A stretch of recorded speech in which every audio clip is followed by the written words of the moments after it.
Wellman TV. Bobby Aguilar. Kabanata 561, Kabanata 561, ang makalangit na kapigatian ay bumaba. Isa. Ang mga tao ng Great Saint Sect ay hindi nang ahas na pabayaan ito at nagmamadaling sumugod kay Bobby Aguilar, gamit ang iba't ibang mga diskarte sa pagtatangkang matakpan ang kanyang tagumpay. Sa sandaling ito, pinangunahan ni Polly Reeves ang mga tao ng Green Moon Villa at inilagay ang kanilang mga sarili sa harap ni Bobby Aguilar. Huwag mo nang isipin na abalahin ang paglilinang ni Mr. Aguilar. Galit na sigaw ni Polly Reeves. Ang mga tao ng Green Moon Villa ay sabay-sabay ding sumigaw. Huwag mo nang isipin ang pag-abala sa paglilinang ni Lord Aguilar. Isang grupo ng mga ignorante at walang takot na mga bagay. Malamig na sabi ni Joshua Hess. Sinumang maglakas loob na hadlangan tayo, patayin sila ng walang awa. Oo. Naghiyawan ang mga tao ng Great Saint Sect. Pagkatapos ng lahat sila ay nasa peak form ng Grandmaster, o kahit kalahating hakbang na Martial Marquis. At ang mga tao sa Green Moon Villa ay nasa peak form of Grandmaster. Paano nila ito nakayanin? Lahat, pigilan sila kahit anong mangyari. Napatikip ng ngipin si Polly Reeves at sinabing, hanggat matagumpay na makalusot si Mr. Aguilar, ang Great Saint Sect ay mawawasak.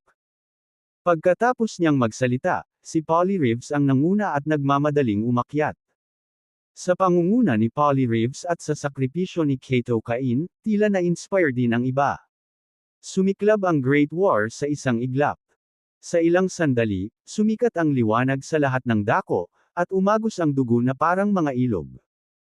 Maya't maya, may direktang na sample at lumipad, at ang ilan ay makikita pa na nabasag ang kanilang bungo sa lugar. Pero kahit ganon, nakatayo pa rin sila sa harap ni Bobby Aguilar. Bang! May hamampas ng palad sa dibdib ni Polly Reeves.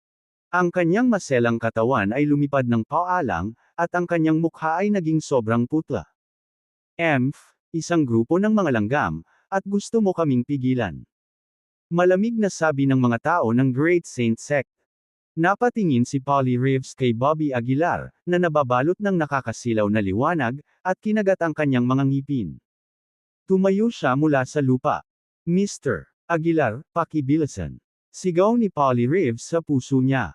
Nang makita ang eksenang ito, naging sobrang pangit ang mukha ni Joshua Hess. Sinubukan niyang tanggalin si Kato Cain, ngunit si Kato Cain ay parang tanikala, mahigpit na pinipigilan siya, at hinding-hindi bibitaw kahit anong mangyari. Nagsimulang magpanik si Joshua Hess. Malinaw sa kanya na kapag tumuntong na si Bobby Aguilar sa Martial Marquis realm, wala nang paraan ng Great Saint Sect na mapaglabanan ang galit ni Bobby Aguilar. Itong mga hamak na langgam. Paulit-ulit na umuungal si Joshua Hess. Sinulyapan niya ang direksyon ni Bobby Aguilar nang hindi namamalayan, nakita na lamang niya ang enerhiyang bumubulusok mula sa katawan ni Bobby Aguilar, at nagliwanag ang mga meridian, na tanda ng pagpasok sa Martial Marquis realm. Damn it! Si Joshua Hess ay umungal, at ang kanyang palad ay nagbuga ng maliwanag na liwanag, diretsyong bumulusok sa likod ni Kato Cain. Puff! Tila hindi na kinaya ni Kato Cain. Ang kanyang kamalayan ay unti-unting lumabo, ngunit ang kanyang isip ay patuloy na nagbibigay sa kanya ng isang utos. Iyon ay para pigilan si Joshua Hess. Boom! Sa sandaling ito, muling tinamaan ang laman na katawan ni Polly Reeves at siya ay lumipad. Dumaloy ang dugo mula sa sulok ng kanyang bibig, at isang napakalaking butas ng dugo ang lumitaw sa kanyang dibdib. Sa pagharap sa isang kalahating hakbang na Martial Marquis, si Polly Reeves ay walang kapangyarihan na lumaban. Sinubukan niyang tumayo, ngunit isang matalim na espada ang tumusok sa kanyang kaliwang dibdib, na ipinako ang kanyang katawan sa dingding. Mahigit sa kalahati ng mga tao ng Green Moon Villa ang namatay o nasugatan, at ang mga natitira ay nagsimulang makaramdam ng takot. Sa pagtingin sa mga bangkay sa kanilang paligid, hindi nila maiwasang umatras. Sinamba nila si Bobby Aguilar, ngunit kapag nahaharap sa kamatayan, walang sino man ang maaaring maging walang takot. Bilasan mo at pigilan si Bobby Aguilar. Sigaw ni Joshua Hess. Agad na lumipat ang mga tao sa paligid niya patungo kay Bobby Aguilar. Sa puntong ito, sa wakas ay hindi na nakayanan ni Kato Kain. Nanghina ang buong katawan niya, at unti-unting nawawala ang lahat ng enerhiya. Ang paningin sa harap ng kanyang mga mata ay naging itim, at ang kanyang kamay na nakahawak kay Joshua Hess ay tuluyang bumitaw. Bobby Aguilar, ikaw na ang bahala, mahinang ungol ni Kato Kain, at pagkatapos ay bumagsak sa lupa. Malamig ang mukha ni Joshua Hess, lumakas ang kanyang enerhiya habang nanunuya. Bobby Aguilar, huwag mo nang isipin ang pagpasok sa Marshall Marquee. Habang nagsasalita siya, humahakbang na si Joshua Hess patungo kay Bobby Aguilar. Sa isang mapanirang puwersa sa kanyang mga kamay, sinadya niyang patayin si Bobby Aguilar sa isang welga. Akmang hahawakan na ng kanyang palad si Bobby Aguilar, biglang nagtipon ang maitim na ulap sa langit sa itaas. Bitik. Isang muffled thunderbolt ang sumabog mula sa langit. Ang kidlat ay tumama ng walang paglihis, sa harap lang ni Joshua Hess. Kapansin-pansing nagbago ang mukha ni Joshua Hess, at ang kanyang kamay ay walang kamalay-malay na napaatras. Damn! Huli na! Si Joshua Hess ay mukhang labis na hindi nasisiyahan. Kung si Bobby Aguilar ay makapasok sa military marquee realm, si Joshua Hess ay magiging walang halaga. Palibhas ay mas nakakaalam kaysa sinuman, si Joshua Hess ay nagngangalit ang kanyang mga ngipin, na gustong pigilan ang tagumpay ni Bobby Aguilar. Gayunpaman, sa harap ng makalangit na kapighatsang ito na naglalaman ng kapangyarihan ng langit at lupa, hindi nang ahas si Joshua Hess na sumulong. Ang katawan ni Bobby Aguilar ay kumikislap na may mga butil ng liwanag, at isang nakakatakot na enerhiya ang namuo sa loob niya. Bitik. Sa sandaling ito, ang 10 sinag ng liwanag na tumatagos sa katawan ni Bobby Aguilar ay direktang nabasag ng enerhiya. Ang kanyang laman ay gumaling sa napakabilis na bilis. Dahan-daang tumayo si Bobby Aguilar mula sa lupa.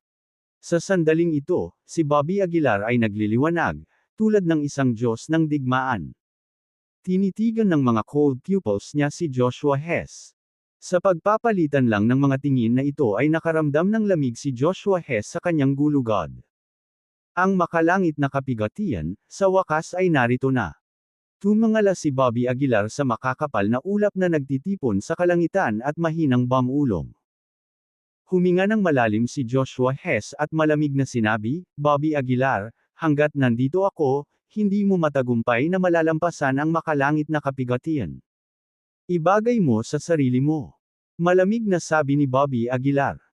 Kinagat ni Joshua Hess ang kanyang mga ngipin, ang kanyang enerhiya ay mabilis na lumakas habang sinusubukan niyang pigilan si Bobby Aguilar. Ngunit sa sandaling iyon, ang makalangit na kulog ay bumaba mula sa langit. Boom! Ang makalangit na kulog ay tumama na parang pilak na ahas. Ang napakalawak na puwersa ay direktang nagpasabog kay Joshua Hess. Paano? Paano ito posible? Nang makita ang makalangit na kapigatian, nanlaki ang mga mata ni Joshua Hess sa gulat. Naranasan niya mismo ang makalangit na kapigatian para sa Marshall Marquee Realm, ngunit hindi ito naging ganito kalakas. Ang makalangit na kapighatsang ito ay hindi bababa sa 12-dosenang beses na mas malakas kaysa sa kanyang naharap.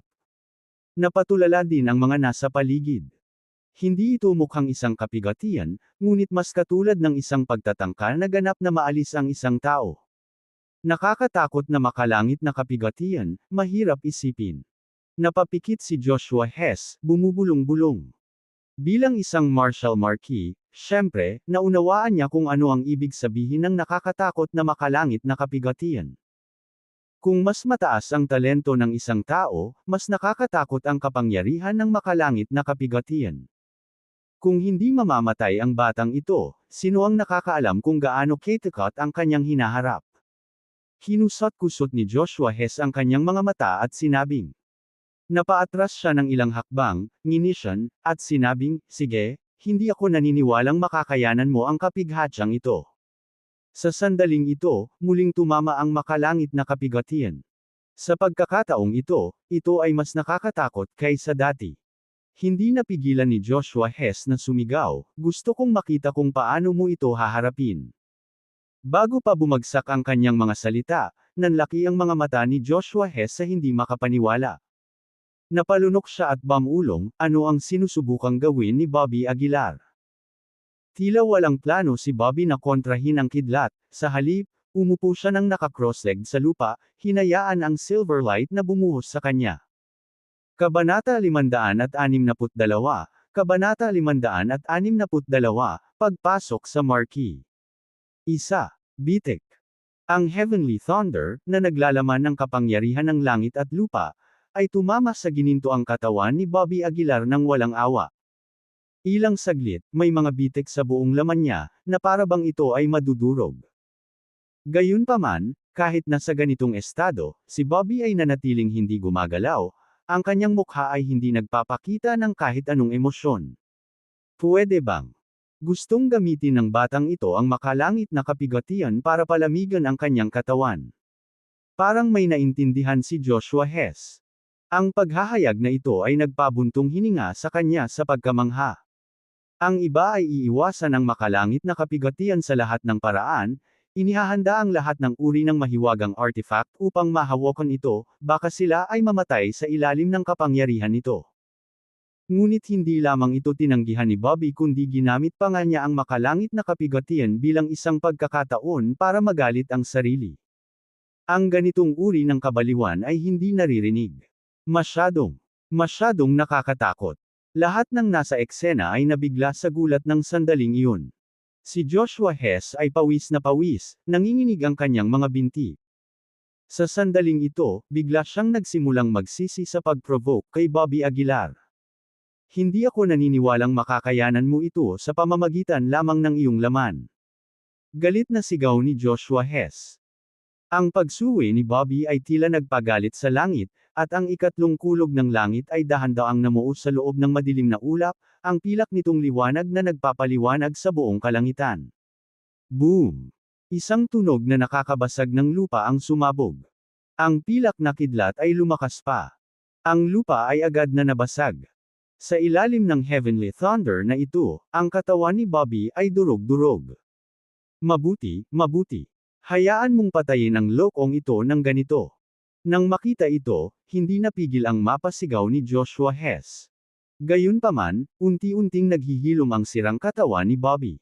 Feels good, dinilaan ni Bobby ang kanyang mga labi, bakas sa mukha niya ang pagkabaliw. Boom! Bumaba ang ika-4 na Heavenly Thunder. Sa pagkakataong ito, binago nito ang buong eksena sa isang dagat ng kulog. Sa loob ng ilang metro ng lugar, naging pilak ang lahat. Ang mga hindi makatakas sa oras ay naging abo sa lugar. Bumalik ka dali. Agad na naghiyawan ang mga tao nang makita nila ang nangyayari. Hindi mabilang na mga tao ang umatras, na natatakot na maapektuhan ng makalangit na kapigatian. Kahit si Joshua Hess ay hindi nang ahas na lumapit pa. Ang katawan ni Bobby ay naliligo ng ginintoang liwanag, nakaakibat ng pilak, na lumikha ng isang kakilakilabot ngunit marilag na tanawin. Ang kanyang laman ay paulit-ulit na nabasag, na nagpapakita ng mga kumikinang na puting buto sa ilalim. Ngunit sa tuwing nadudurog ito, unti-unting gumagaling ang kanyang katawan. Bumaba ang ika-5 Heavenly Thunder. Sa pagkakataong ito, tila mas lumakas ang katawan ni Bobby. Ang ika-6 na Heavenly Thunder ay bumasag lamang sa kanyang balat. Ang 7th Heavenly Thunder ay nag-iwan lamang ng mga puting guhit sa katawan ni Bobby. Ang ika-8, ang ika-9. Sa bawat Heavenly Thunder, mas lumalakas ang katawan ni Bobby. Sa oras na bumagsak ang ika-10 makalangit na kapigatian, hindi na natakot si Bobby dito. At sa sandaling ito, ang kanyang katawan ay naging hindi nasisira. Ang gininto ang liwanag ay umatras, at ang kanyang laman ay nagningning ng walang kapantay na ningning. Hindi ito maganda. Ang mukha ni Joshua Hess ay naging malungkot. Sa bilis na ito, si Bobby ay maaaring makapasok sa kaharian ng Marshall Marquee. Kung pumasok siya sa Marshall Marquee, natatakot ako na hindi ako makakalaban. Huminga ng malalim si Joshua Hess. Bahagyang nanliit ang kanyang mga mata, at malamig siyang ngumuso bago tumalikod at naglakad palayo. Walang inaasahan na talagang sasamantalahin ni Joshua Hess ang pagkakataong ito para makawala. Umalis na si Lord Hess, mabuti pang umatras na rin tayo. Naramdaman din ng iba na may mali. Nagpalitan sila ng tingin at agad na umalis sa Green Moon Villa na nagmamadali. Sumugod si Joshua Hess sa Great Saint Sect, buong lakas na kumarira. Kailangan kong ipaalam sa Taylor family sa lalong madaling panahon. Nagngagat ang ngipin ni Joshua Hess. Sa puntong ito, wala na siyang pakialam sa mga iniisip ni Keelan Taylor, ang mapangalagaan ang kanyang buhay ang susi. Samantala, ang Green Moon Villa ay umuugong sa nanginginig na kalangitan sa itaas. Napatingin ang lahat kay Bobby, naliligo sa silver light, na may excited na mga mata. Ang ikalabinisa, ang ikalabindalawa. Kabuuang 18 kulog ng langit ang tumama kay Bobby Aguilar. Sa puntong ito, ang makalangit na kapigatian ay hindi na makapagdulot ng anumang pinsala kay Bobby. Sa wakas, ang makalangit na kapigatian ay dahan-daang naglaho. Mabagal ding hamupa ang mapupulang ulap, muling nagsiwalat ng sikat ng araw. At sa dantian ni Bobby, may kumislap na gintong liwanag. Kung titingnan ng isa ang loob, makikita nila ang isang ginintoang core na kasing laki ng isang perlas, tahimik na nakapatong sa loob ng kanyang ibabang tiyan. Ito ay isang simbolo ng Golden Core Stage, ang martial marquee realm sa mundo ng martial arts. Tumahimik ang paligid. Matagal na nakatayo doon si Bobby, tila nararamdaman ng hindi mapigil ang kapangyarihan sa loob ng kanyang katawan. Sa wakas, naabot ko na ang martial marquee. Isang pagsabog ng kinang ang lumabas sa mga mata ni Bobby. Sa unang sulyap, tila walang gaanong lakas si Bobby, ngunit mas mukha siyang ordinaryong tao. Gayunpaman, ang kanyang katawan ngayon ay kahawig ng walang kamali-mali na jade, napakalinaw at napakaganda. Congratulations, Mr. Aguilar. Si Polly Reeves ang unang natauhan. Pagkatapos, sabay-sabay na sumigaw ang lahat, congratulations, Lord Aguilar. Sa buong Green Moon Villa, bumugso ang nakakabinging tagay. Sa sandaling ito, si Bobby Aguilar ay tulad ng kanilang bagong Diyos. Sa pagtingin sa hindi mabilang na mga bangkay, ang mga mata ni Bobby ay sumambulat na may layuning pumatay. Napakaraming tao ang namatay. Dakilang Saint Sect, babayaran mo ang halaga. Malamig na sabi ni Bobby. Pagkatapos ay humakbang siya pasulong, agad na lumitaw sa harap ni Kato Cain. Sa puntong ito, ang katawan ni Kato Cain ay guti-guti at halos hindi na makilala. Dali-dali namang binuhat ni Bobby si Kato Cain at niyakap. Itinaas niya ang palad at ipinatong sa dibdib ni Kato. Sa tamang panahon, mahinang bulong ni Bobby. Gamit ang kanyang chi, tinatakan niya ang mahahalagang punto ni Kato Cain, na iniligtas ang kanyang buhay pansamantala. Pagkatapos, sinuri ni Bobby ang lahat ng naroroon, tumangging sumuko sa sinumang may pagkakataong mabuhay. Isang buong oras ang lumipas. Kumunot ang noo ni Polly Reeves, Mr. Aguilar, mahigit 30 tao na ang namatay. Higit sa 30 tao, hindi mapigilan ni Bobby na hindi mapalagay. Ang lahat ng mga taong ito ay namatay dahil sa kanya, mga inosenteng biktima. Joshua Hess, oras na para bayaran mo ang presyo. Malamig na sabi ni Bobby. Samantala, si Joshua Hess ay nagpabalik-balik sa loob ng Great Saint Sect, na nakakaramdam ng matinding pagkabalisa. Takot na takot siya at balisa. Sa sandaling tumuntong si Bobby Aguilar sa Great Saint Sect, walang makakapigil sa kanya. Sa pag-iisip nito, kinakabahang kinuha ni Joshua Hess ang kanyang telepono. Inayos niya ang sarili at idinial ang numero ng telepono para kay Keelan Taylor. Nang makakonekta ang tawag, malamig na nagtanong si Keelan, paano na, patay na ba si Bobby Aguilar? Bumuka ang bibig ni Joshua Hess, hindi sigurado kung paano ipapaliwanag. Kumunot ang noo ni Keelan Taylor at nagtanong, tinatanong kita, patay na ba si Bobby Aguilar o hindi? Napalunok si Joshua Hess at sumagot, Mr. Taylor. Masamang balita, Bobby. Naabot ni Bobby Aguilar ang kaharian ng martial marquee. Kabanata 563, Kabanata 563, Joshua Hess, Meet Your Death. Isa. Nanginginig si Joshua Hess habang sinasabi niya kay Keelan Taylor. Nang marinig ito, natigilan si Keelan Taylor saglit bago galit na sinabi, anong sabi mo? Nakapasok na si Bobby Aguilar sa military marquee realm. Yeah. Yes. Pilit na tumugon si Joshua Hess. Nagpatikip ng ngipin si Keelan Taylor sa galit, basura, wala kang iba kundi basura. Sa lahat ng mga taon na ito, ang pamilya Taylor ay namuhunan ng napakaraming mapagkukunan sa iyo, at hindi mo man lang kaya ang isang maliit na bagay. Sa pagharap sa panunumbat ni Keelan Taylor, hindi naglakas loob na magsalita si Joshua Hess. Ano ang silbi ko para sa iyo, isang piraso ng basura? Si Keelan Taylor ay nasa bingit ng basagin ang kanyang telepono. Hindi niya inaasahan na si Bobby Aguilar ay direktang papasok sa military marquee realm sa napakaikling panahon. Mr. Taylor, nakontrol namin ito, ngunit pagkatapos ay nagpakita si Kato Cain. Paliwanag ni Joshua Hess. Kung hindi dahil kay Kato Cain, si Bobby Aguilar ay naging patay na. Kato Cain. Bahagyang kumunat ang noo ni Keelan Taylor. Napakatagal na halos nakalimutan na niya ang tungkol kay Kato Cain. Mr. Taylor, kailangan mong gumawa ng solusyon. Kung hindi, tiyak na hindi ako bibitawan ni Bobby Aguilar. Nagsimulang makaramdam ng takot si Joshua Hess, at ang tanging pag-asa niya para sa tulong ngayon ay si Keelan Taylor. Ngumisi si Keelan Taylor, walang kwentang basura, humihingi sa akin ng solusyon. Anong solusyon ang maaari kong makuha para sa iyo? Gusto mo bang magpadala ako ng taong protektahan ka? Bilang isang military marquee, hindi ka ba mahihiya na may magpoprotekta sa iyo kung ito ay kilala? Sabi ni Joshua Hess, Mr. Taylor, nakita mo ang laban ni Bobby Aguilar kay Dexter Blair.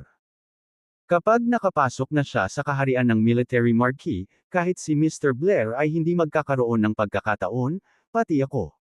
Gayunpaman, si Keelan Taylor sa kabilang panig ay hindi nakikinig sa alinman dito. Malamig siyang tumawa, figure it out yourself. Mabuhay ka man o mamatay, karapat-dapat ka. Matapos ibaba ang pangungusap na iyon, ibinaba ni Keelan Taylor ang telepono. Ngayon, ganap na natarante si Joshua Hess. Kung hindi tumulong ang pamilya Taylor, wala siyang kahit kaunting pagkakataon laban kay Bobby Aguilar. Pagkatapos ng maraming pag-iisip, mabilis na bumangon si Joshua Hess. Tinawag niya si Toby Bacchus at malamig na nag-utos, mag-anunsyo kaagad. Ang Great Saint Sect ay tatatakan mula ngayon. Walang sino man ang pinapayagang pumasok o lumabas. Alam ni Toby Bacchus ang nangyari, at tumanggo siya, sige, naiintindihan ko. Pagkalabas ng Great Hall, hindi napigilan ni Toby Bacchus na mapamura sa kanyang puso. Parang takot na takot talaga si Joshua Hess. Marahil ay maaari ko talagang kunin ang posisyon ng Sect Master ng Great Saint Sect. Isang matamis na ngiti ang lumitaw sa mukha ni Toby Bacchus. Pagkaalis ni Toby Bacchus, hindi mapakali si Joshua Hess sa Great Hall. Naglakad siya pabalik-balik, sa wakas ay nagpa siya. Pansamantalang umalis sa Great Saint Sect at humanap ng lugar na mapagtataguan. Kung hindi, tiyak na papatayin siya ni Bobby Aguilar. Sa pag-iisip na iyon, agad na umalis si Joshua Hess sa Great Saint Sect. Sa loob ng Green Moon Villa, nanag ang katahimikan. Ang pasukan ay nawasak at kailangang muling itayo. Sa kabutihang palad, hindi kapos sa pera si Polly Reeves. Bukod sa pagiging martial artist, marami na rin siyang negosyo. Sa gabi, sama-samang inilibing nina Bobby Aguilar at Polly Reeves ang lahat ng nasawing miyembro ng Green Moon Villa at nagtayo ng mga lapida para sa kanila. Mr. Aguilar, baka mas bagay ka sa posisyon ng Sect Master, biglang sabi ni Polly Reeves, na nakatayo sa tabi ni Bobby Aguilar. Sumulyap si Bobby Aguilar kay Polly Reeves, umiling, at sinabing, nangako ako sa iyo na kapag naging Sect Master ka na, hindi na ako babalik sa sinabi ko. At saka, hindi ako interesado sa sekta. Napakagatlabi si Polly Reeves, hindi sigurado sa sasabihin. Ipapaubaya ko sa iyo ang muling pagtatayo ng sekta, sabi ni Bobby Aguilar. Tumanggo si Polly Reeves at saka nagtanong, so, ano ang plano mo? Sabi ni Bobby Aguilar, aalis ako bukas. Para saan? Tanong ni Polly Reeves. Para pumatay. Sa susunod na araw. Binuhat ni Bobby Aguilar ang isang walang malay na si Kato Cain, umalis sa Green Moon Villa. Bagamat maayos ang pag-unlad ng Green Moon Villa sa kasalukuyan, hindi gaanong mga tao ang nang-ahas na sumali sa sekta dahil sa insidente sa Great Saint Sect. Hindi nagmamadali si Bobby, alam na alam niya na ang pinakamahalaga ngayon ay ang maitatag ang kanyang kapangyarihan. Siyempre, hindi nagmadali si Bobby sa Great Saint Sect bagkus dinala si Kato sa Divine Alchemist Pavilion. Malaki ang naitulong ni Kato kay Bobby, at sa pagkakataong ito ay malaki na ang naiambag niya. Kung wala si Kato, malamang patay na si Bobby ngayon. Sa Pavilion Master Building, inilagay ni Bobby si Kato sa isang open space sa malapit. Ang Pavilion Master ay humigop ng tsaa, tumingin kay Bobby, at walang pakialam na sinabi, nakapasok ka na sa kaharian ng military marquee. Tumango si Bobby, oo, matagumpay kong nakalusot kahapon. Ibinaba ng Pavilion Master ang kanyang tasa at tumawa, Mr. Tama si Harris, hindi pa huli ang araw na ito. Bahagyang tumango si Bobby, Lord Pavilion Master, salamat sa iyong tulong sa panahong ito. Baka kailangan pa kitang guluhin sa hinaharap. Pagkatapos noon ay napatingin si Bobby sa walang malay na si Kato. Tumango ang Pavilion Master at nagtanong, ano ang susunod mong plano?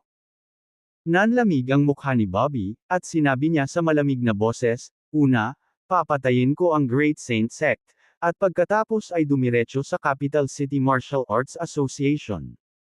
Kahit na ano, kailangan kong kunin si Emily. Natahimik sandali ang Pavilion Master, pagkatapos ay nagsabi, Bobby, huwag mong maliitin ang Capital City Martial Arts Association, sila. Alam ko, pinutol ni Bobby ang mga salita ng Pavilion Master.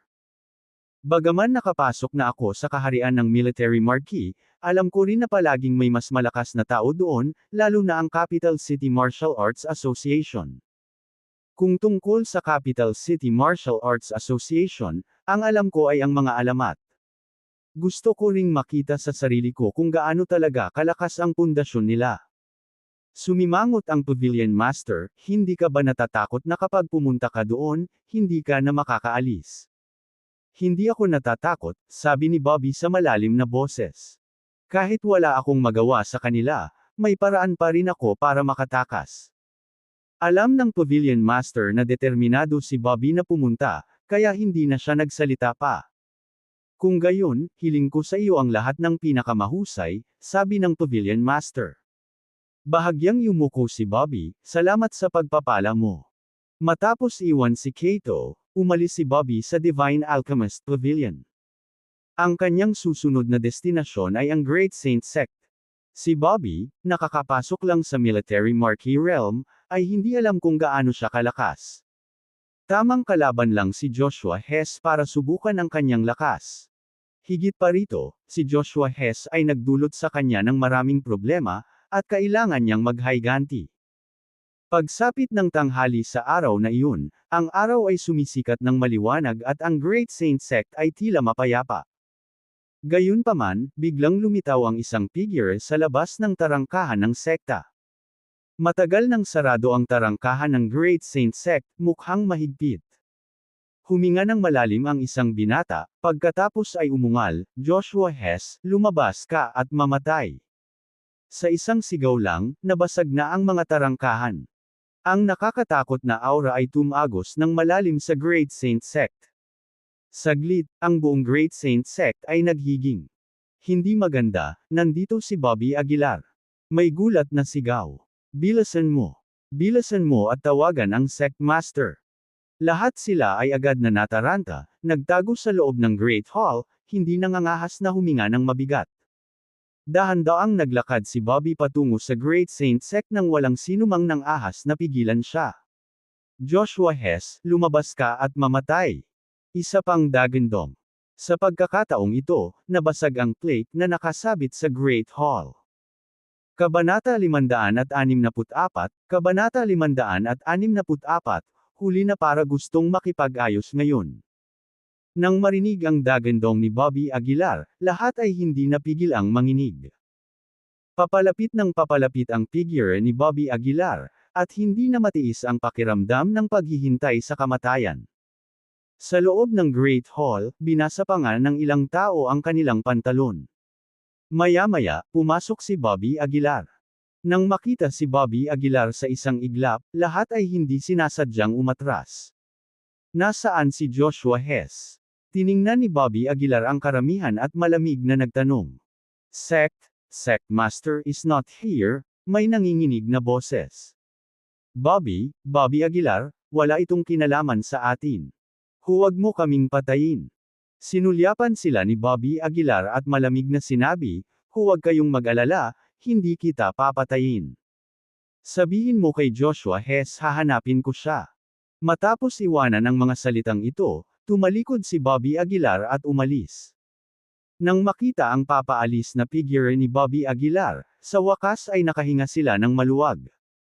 Mabilis na kumalat sa Martial Arts Forum ang balita tungkol sa hamon ni Bobby Aguilar sa Great Saint Sect.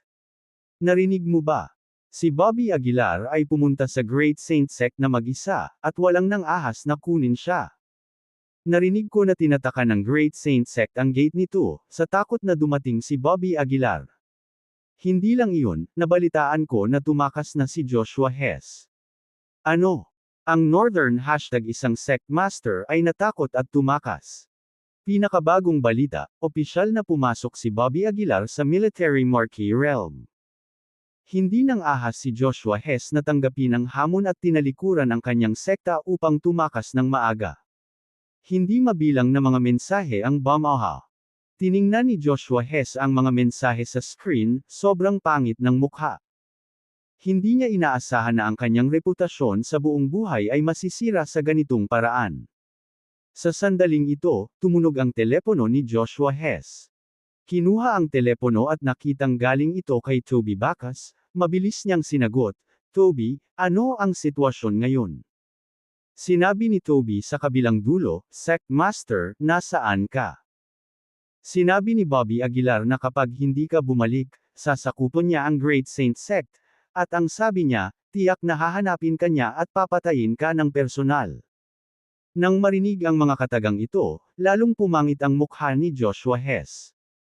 Kinagat niya ang kanyang mga ngipin at sinabing, naiintindihan ko. Pagkababa ng telepono, huminga ng malalim si Joshua Hess. Bahagyang nanginginig ang kamay niyang nakahawak sa telepono, patuloy na binabalikan ang mga numero ng telepono. Sa paglipas ng mga taon, si Joshua Hess ay nakaipon ng maraming koneksyon. Ngayong tinalikuran na siya ni Keelan Taylor, makakahanap na lang siya ng paraan para iligtas ang sarili niya. Matapos subukang makipag-ugnayan sa maraming tao, karamihan sa kanila ay tumanggi sa kahilingan ni Joshua Hess. Sa wakas, sumang-ayon ang isang malaking shot sa Congo City. Ang malaking shot na ito ay isang heavyweight figure sa Congo City. Bagamat hindi siya isang martial artist, mayroon siyang makapangyarihang background at ginampanan ang pinakamahalagang papel sa Congo City. Ang pangalan ng lalaki ay Darian Hill, at bilang karagdagan sa pagiging isang opisyal na figure sa Congo City, mayroon siyang mga kamag-anak sa kailaliman ng capital city. Pagkatapos kumonekta kay Darian Hill sa pamamagitan ng telepono, ipinaliwanag ni Joshua Hess ang sitwasyon. Pagkatapos makinig, si Darian Hill ay natahimik saglit, pagkatapos ay sinabing, narinig ko itong si Bobby Aguilar, kamakailan lang ay gumawa siya ng pangalan para sa kanyang sarili. Oo, Mr. Hill, kung hindi dahil sa mahirap na mga pangyayari, hindi kita guguluhin. Sabi ni Joshua Hess na may mapait na ngiti. Bilang isang marquee, hindi siya handang harapin ang mga opisyal na numero. Saglit na nag-isip si Darian Hill, pagkatapos ay nagsabi, maaari akong mag-ayos ng pagpupulong para mag-usap kayong dalawa. Ikaw ang bahala kung makakasundo ka. Nagtakip ng ngipin si Joshua Hess at sinabing, Mr. Hill, sapat na ang pagkakaroon ng pagkakataong makipag-ayos. Sige, aayusin ko ang oras at lugar. Matapos iwanan ang mga salitang ito, ibinaba ni Darian Hill ang telepono. Sa kabilang banda, hindi nagmamadaling umalis si Bobby Aguilar sa Congo City. Nitong mga nakaraang araw, sinisiyasat niya ang impormasyong may kinalaman sa Capital City Martial Arts Association. Pagkatapos mag-imbestiga, nalaman ni Bobby Aguilar na talagang may malalim na pundasyon ng Capital City Martial Arts Association. Bilang karagdagan sa pagkontrol sa halos lahat ng mga mapagkukunan, mayroon silang napakalakas na koneksyon. Halimbawa, si Emerson Holmes ay isang pupi na partikular na ginamit upang makipag-ayos sa iba't ibang maharlikang pamilya. Bilang karagdagan kay Emerson Holmes, mayroong iba pang mga tagapangulo na nakipag-usap sa mga matataas na antas ng bigwig sa capital city. Tulad ng para sa martial arts, walang gaanong impormasyon na makukuha online. Pagkatapos kong patayin si Joshua Hess, pupunta ako sa Capital City Martial Arts Association para sa isang tao. Malamig na sabi ni Bobby Aguilar. Pagkatapos, tumayo si Bobby Aguilar at naghanda upang bumalik muli sa Great Saint Sect. Ayaw na niyang mag-aksaya pa ng oras. Dahil ayaw magpakita ni Joshua Hess, tatapakan na lang niya ang Great Saint Sect. Sa sandaling ito, dalawang lalaking nakasut ang hamarang sa dinadaanan ni Bobby Aguilar. Mr. Aguilar, gusto ka ng aming boss na makita. Walang ekspresyon na nagsalita ang dalawa. Sinulyapan sila ni Bobby Aguilar at nagtanong, sino ang boss ninyo? Darian Hill, sagot ng isa. Umiling si Bobby Aguilar, walang narinig tungkol sa kanya. Nagkatinginan ang dalawa, and then, they present their work credentials. Matapos makita na sila ay mga opisyal na figure, bahagyang kumunat ang noo ni Bobby Aguilar. Darian Hill, sa palagay ko naaalala ko na ngayon, isang heavyweight figure sa gobyerno ng Congo City. Seryosong sabi ni Bobby Aguilar. Kahit na pumasok si Bobby Aguilar sa military marquee realm, hindi niya kayang tutulan ng mga autoridad. Pagkatapos ng ilang pag-iisip, tumango si Bobby Aguilar, sige, sasama ako sa iyo. Pagkatapos, sinundan ni Bobby Aguilar ang dalawang lalaki sa kotse. Ang kotse ay nagmaneho sa isang pribadong patio ng farmhouse. Pumasok ka na, hinihintay ka na ng boss namin sa loob. Sabi ng dalawang lalaki. Hindi nagsalita si Bobby Aguilar. Pumasok siya sa maliit na patio ng farmhouse, at pagpasok pa lang niya, nakita niya ang isang pamilyar na tao. Joshua Hess, kaya ka nagtago dito? Malamig na sabi ni Bobby Aguilar, isang matinding mamamatay tao na espiritu ang sumambulat. Naramdaman ang mamamatay tao na espiritu mula kay Bobby Aguilar, bahagyang nagbago ang mukha ni Joshua Hess. Siya ay likas na tumingin sa Darian Hill sa tabi niya. Kinaweyan ni Darian Hill ang kanyang kamay at sinabing, ikaw si Bobby Aguilar. Umupo ka muna. Tumingin saglit si Bobby Aguilar kay Darian Hill at bahagyang yumuko, Mr. Burol. Binuhusan ni Darian Hill ng isang basong tubig si Bobby Aguilar at nakangiting sinabing, Bobby Aguilar, ang dahilan kung bakit kita inimbitahan dito ngayon ay para talakayin ang mga hinaing sa pagitan ninyo ni Joshua Hess. Nanatiling tahimik si Bobby Aguilar, naghihintay na magpatuloy si Darian Hill. Sabi ni Darian Hill, walang matinding puot sa inyong dalawa, kaya bakit hindi umupo at mag-usap at pag-isipan kung paano lutasin ang isyong ito. Ito rin ang intensyon ni Joshua Hess. Nag-aatubili na sinabi ni Joshua Hess, Bobby Aguilar, kumikilos ako sa ilalim ng utos ng pamilya Taylor noon, hindi ko iyon intensyon. Sinulyapan ni Bobby Aguilar si Joshua Hess at nginisyon, oh, ngayon alam mo na bang humanap ng iba at makausap. Awkward na sinabi ni Joshua Hess, wala akong choice. Bobby Aguilar, pwede nating pag-usapan ang kahit anong gusto mo. Nang marinig ito ni Bobby Aguilar, hindi napigilan ni Bobby Aguilar na mapangiti, wala akong gusto, buhay mo lang ang gusto ko. Ngayon gusto mong makipag-usap. Huli na. Kabanata 565, Kabanata 565, Hindi pagbibigay ng mukha sa kan-inuman sa lungguhit isa. Ang nakamamatay na aura na nagmumula kay Bobby Aguilar ay napakatindi kaya naging dahilan ng pagbaba ng temperatura sa silid. Tumingin si Joshua Hess kay Darian Hill para humingi ng tulong, puno ng desperasyon ang kanyang mga mata. Umubo si Darian Hill at sinabing, Bobby, lahat pwede pag-usapan. Marahil ay maibibigay sa iyo ni Joshua ang isang kasiyasang kondisyon. Oo, oo, oo. Sabik na tumango si Joshua Hess. Bobby, kung payag ka, maibibigay ko sa iyo ang Great Saint Sect. May espiritual na spring sa loob ng sekta, na tiyak na makakatulong sa iyo. Ngumisi si Bobby Aguilar, Kung inalok mo ang spiritual spring ilang araw na ang nakalipas, pumayag na ako. Pero huli na ang lahat.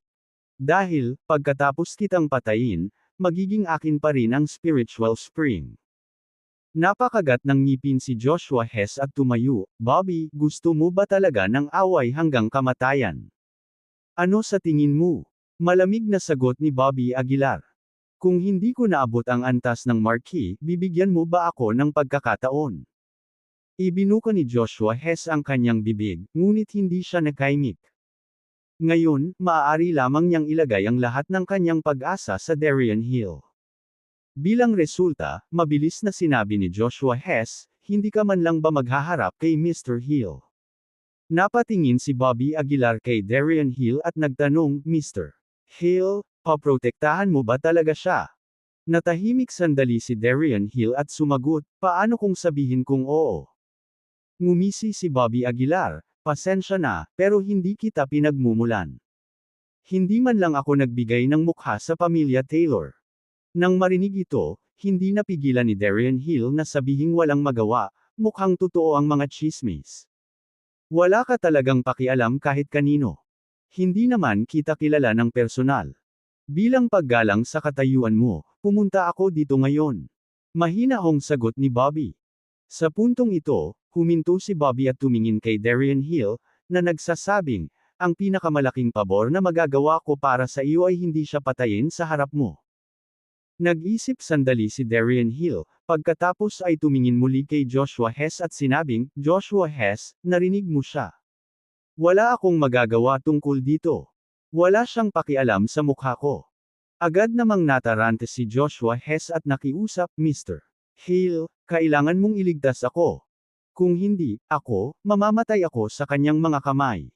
Wala na talaga akong magagawa. Nakipagkamay si Darien Hill bilang pagbibitiw. Sobrang pangit ng mukha ni Joshua Hess. Umupo siya roon nang hindi nagsasalita. Sa sandaling ito, biglang gumawa ng hindi inaasahang hakbang si Joshua Hess. Ang kanyang buong katawan ay lumubog sa enerhiya, pagkatapos, sa isang biglaang pagkislap, siya ay tumakbo palayo. Maging si Darien Hill ay natigilan. Ang sect master ng prestihiyosong Great Saint Sect ay talagang tumakas. Hindi nagmamadaling habulin si Bobby Aguilar. Sa halip, tumingin siya kay Darien Hill at sinabing, dapat talaga akong magpasalamat sa iyo. Salamat ha. Para saan? Naguguluhan na tanong ni Darien Hill. Kung hindi dahil sa iyo, baka hindi ko nahanap si Joshua Hess ng ganoon kaga. Sagot ni Bobby. With that, tumalikod si Bobby Aguilar at umalis. Nakatayo sa looban, inilabas ni Bobby ang kanyang divine sense. Mula nang tumuntong sa Marquee Realm, ang kanyang divine sense ay naging lubhang malakas. Kahit na nakatakas si Joshua Hess ng ilang milya ang layo, hindi pa rin siya nakatakas sa pagkakita ni Bobby. Joshua Hess, ngayon, walang makakaligtas sa iyo. Malamig na deklara ni Bobby. Pagkatapos, nag-transform si Bobby sa isang gintong liwanag at mabilis na humabol. Sa sandaling ito, buong lakas na tumakbo palayo si Joshua Hess, mukhang gusot. Anong nangyayari? Sino ang matandang iyon? Teka, hindi ba Joshua Hess? Ang sect master ng Great Saint Sect. Bakit siya tumatakbo ng ganyan? Tingin ka sa likod niya. Hindi ba si Bobby Aguilar iyon? Bobby Aguilar. Hindi ba siya hinahanap ni Joshua Hess? Anong nangyayari dito? Ang eksena ay nagpatulala sa lahat. Usually humble, today, Joshua has lost all face. But at this moment, where could he care about his dignidad? Joshua Hess, hindi ka makakatakas. Boses ni Bobby Aguilar ang nanggaling sa likuran. Habang tumatakbo, si Joshua Hess ay nakadikit ang kanyang mga ngipin at sinabing, Bobby Aguilar, ano ang gusto mo sa akin? Gaya ng sinabi ko, papatayin talaga kita. Malamig na sabi ni Bobby Aguilar. Galit na sumigaw si Joshua Hess, ang pamilyang Taylor ang nagpagawa sa akin nito. Kung gusto mong i-settle ang score, hanapin mo ang pamilya Taylor. Huwag kang mag-alala, gagawin ko. Malamig na sabi ni Bobby Aguilar. Sa sumunod na segundo, direktang ginamit ni Bobby Aguilar ang shrink and ground into an inch technique at agad na nagpakita sa harap ni Joshua Hess. Nang magtama ang kanilang mga mata, nakaramdam ng hindi maipaliwanag na takot si Joshua Hess. Nang hihinayang, sinabi niya, ano ang gusto mong gawin ko bago mo ako payagan? Huwag mong sabihin ang mga bagay na imposibleng ganyan. Malamig na sabi ni Bobby Aguilar. Halos mabaliw si Joshua Hess, Bobby Aguilar. Huwag itulak ang mga tao masyadong malayo. Huwag mong isipin na takot talaga ako sayo. O talaga. Paulit-ulit nang inisya ni Bobby Aguilar. Lumapit siya kay Joshua Hess at malamig na sinabi, halika, tingnan ko kung ano talaga ang kaya mo. Galit na umungol si Joshua Hess, fine, fine. Ipaglalaban kita. Gulong-gulo ang buhok ni Joshua Hess habang tumataas ang kanyang aura. Ang kanyang mga kamay ay nakayuko, at ang nakakatakot na puwersa ay biglang sumabog. Sa sumunod na segundo, sumikat ang figure ni Joshua Hess, mabangis na inabot ang dibdib ni Bobby Aguilar. Tumayo si Bobby Aguilar, hindi kumikibo, hinayaan ang mga daliri ni Joshua Hess na dumampi sa kanyang dibdib. Sheila. Sa sandali ng pakikipag-ugnay, ang mga damit ay agad na napunit. Gayunpaman, si Bobby Aguilar ay nanatiling hindi nasaktan, nang hindi man lang nag-iwan ng kalmo. Paano? Paano ito posible? Sobrang pangit ng mukha ni Joshua Hess. Wala man lang iniwan ang kanyang todo atakeng pag-atake. Anong uri ng nakakatakot na katawan ito? Mayroon ka bang iba pang mga trick? Ngumisi si Bobby Aguilar. Kinagat ni Joshua Hess ang kanyang mga ngipin, nagpakawalan ng dagandong, at ang kanyang mga kamay ay biglang nilamon ng madilim na aura na tila nagmula sa Nine Netherworld Hell. Ang diskarteng ito ay ang natatanging kasanayan ni Joshua Hess, ang Deadly Ghost Hand. Bobby Aguilar, papatayin kita. Umungol si Joshua Hess, agad na iniabot ng palad niya si Bobby Aguilar. Hindi pa rin kumikibo si Bobby Aguilar, at ang Deadly Ghost Hand ni Joshua Hess ay nag-iwan lamang ng ilang puting marka sa katawan ni Bobby Aguilar. Iyon lang ba? Tumawa ng masama si Bobby Aguilar. Joshua Hess, ito lang ba ang maya-alok ng pamilya Taylor? Biglang nawala ng pag-asa si Joshua Hess.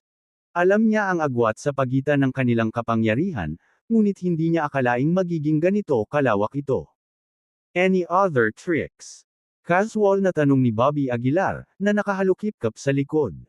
Nagdilim ang mukha ni Joshua Hess, at alam niyang mahirap tapusin ng mapayapa ang araw na ito. Kaya naman, napaatras si Joshua Hess ng 2 hakbang, huminga ng malalim, at idinampi ang palad sa dibdib.